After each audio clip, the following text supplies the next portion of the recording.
What's up, guys? Knicks Daily here back. Let's talk about the team's biggest win of the season yesterday against the Cleveland Cavaliers. Not only did we win the series 3-1, but Brunson went absolutely off. He had the best game of his career, finishing with 48 points. He was extremely efficient, especially from 3, where he shot 7 of 12, also added in 9 assists. Brunson, he's averaging 24 on the season to go with also leading the Knicks in assists, which is the first time in a few years that it hasn't been Randall. So going out there and getting Brunson clearly was the right decision. He's only making $26 million a year, which pays him as the 13th highest point guard in the league, right? Highest paid point guard in the league. There's a video on my channel talking about Brunson and how I wasn't the biggest fan of the signing. A lot of that did come from the media though, and then I started to speak to some Knicks fans and they were like, well, look, we haven't had a good point guard in how long? Brunson's play gets better year after year. He was better without Luka statistically. He can shoot. He's clutch. I mean, what's there to lose, right? And then I was like, yeah, I mean, you start comparing Brunson to guys like D'Lo and Russell Westbrook and other point guards like that are making that type of money, if not more. Going out and getting Brunson was the right move, and clearly, I mean, all that just would be squashed away. I mean, there's no debate that bringing in Brunson was a good move. I mean, he's playing like an all-NBA guy. He just had the best game of his career last night. And overall, when the Knicks don't have him in the lineup, I mean, they take a huge hit. I mean, they just beat the Cavs on the road without Randall. That was Randall's first missed game of the year. Without Brunson, we truly did struggle offensively to get anything going. And it's just the thing about Brunson is that he takes so much pressure off of everyone else, whether that be scoring or facilitating. Down the stretch when we need a bucket, we can go to Brunson. He's extremely reliable and efficient, and overall, just happy to have him on the team. With that being said, though, Jalen Brunson did have a great game, but it wasn't just him. Quentin Grimes had 14 points. RJ had 14 points. Mitchell Robinson had 10 points. Obi had 12. Quickly had 14. Josh Hart had 11. So you look at that right there. That's 7 players who scored in double figures. On top of that, we had 50% more rebounds than the Cleveland Cavaliers. We had 48 to their 33. 16 offensive rebounds to their 3. So the Knicks, they scored the basketball, they got rebounds, and we were 47% from 3. So when the Knicks are getting boards and knocking down threes, and of course I would have preferred a little bit better defense. I mean, Donovan Mitchell finished with 42, but the fact that we were able to basically give up absolute outbursts from Mitchell and still be able to beat him. Now again, a lot of that was because Brunson had 48 himself. Like when somebody scores 42, you're probably like, oh no, but someone on your team had 48 points.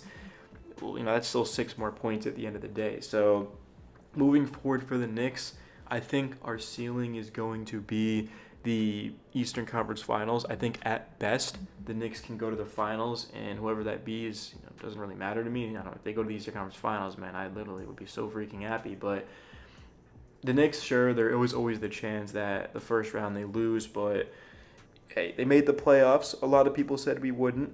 A lot of people said we would be the 10th seed in the East. The majority of people thought that. I remember coming into the year talking about how the Knicks, they were going to be the 6th seed, right? 6th, 7th seed, and it seemed kind of crazy. But, now here are the Knicks as the 5th seed. It doesn't look like they're giving that up anytime soon. So for me, the keys to our team is going to be utilizing our strengths, which is attacking the paint, getting rebounds, defending. We have a lot of depth.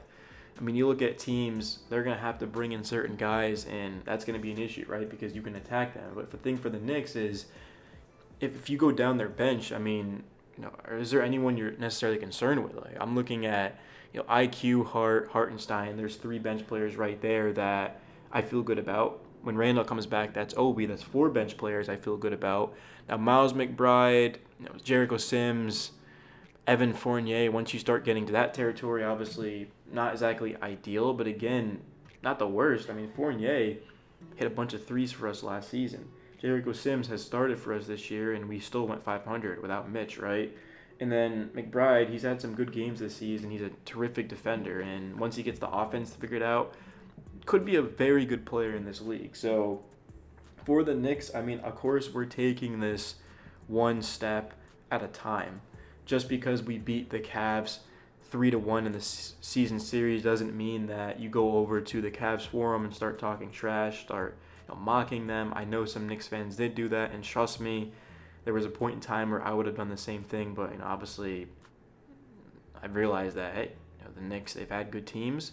Actually, really haven't, but the Knicks, they had a good team in 2013. It seemed like we were at top of the world, and then they lost in the second round. The Knicks had a good team a couple years ago when they overachieved and then lost in the first round to the Hawks. So right now, all that matters to me at least is getting out of the first round, taking whoever we play to the most games that 6, 7 games preferably, right? Go 7 games with whoever we see in the second round. Boston, Milwaukee, Philly, I don't really care who, but just leave the Eastern Conference knowing that, man, the Knicks are a good team and they're going to get better.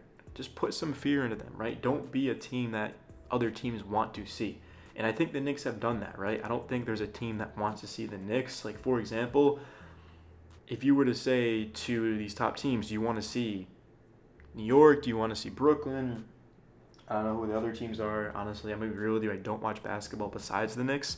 And I'm not even afraid to admit that because I don't really have much time. So, but I couldn't even tell you who's the 6th seed is right now, or sorry, the 7th seed and 8th seed is right now. It's kind of sad, I know, but I legitimately don't know because I only watch the Knicks and follow the Knicks. But what I can tell you guys is that I don't even care who it is because the Knicks, the way that they defend, the way that they can go on the road, the way that they have 2 All-Stars in Randall and Brunson and good bench pieces. Coach Tibb is respected around the league.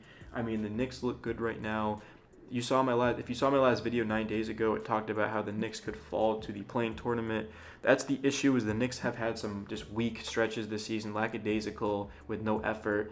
And come playoff time, I don't think that Knicks team will show up. I mean, there's no way a Coach Thibodeau team in the playoffs is just going to go out there and get embarrassed. I mean, maybe that's happened. I don't really know. Couldn't tell you much about him in his days in Chicago. I watched a ton of Rose and Jimmy and these guys, but at the end of the day, I mean, Coach Tibb, as soon as he went to that 9-minute rotation back in December, the Knicks have been so good. And credit to Brunson, credit to Randall, credit to the bench, just credit to everyone for going out there and making an impact, right? I mean, the Knicks have multiple players that can win you a game, and that's something that a lot of teams can't say. Like, you look at Philly, they've got Embiid, Harden, Maxey. They're a top 5 offense for that reason, but outside of that, are we really worried? So, Brunson, he just outdueled Donovan Mitchell on the road in a huge game at the end of March. What is he going to do in the playoffs? Because if Julius Randle shows up and Jalen Brunson just plays like he is right now, I mean, God, the Knicks are going to be really difficult to beat. And, for all we know, the Knicks could legitimately go to the Eastern Conference Finals. It's not far-fetched to say that they're going to beat the Cavs.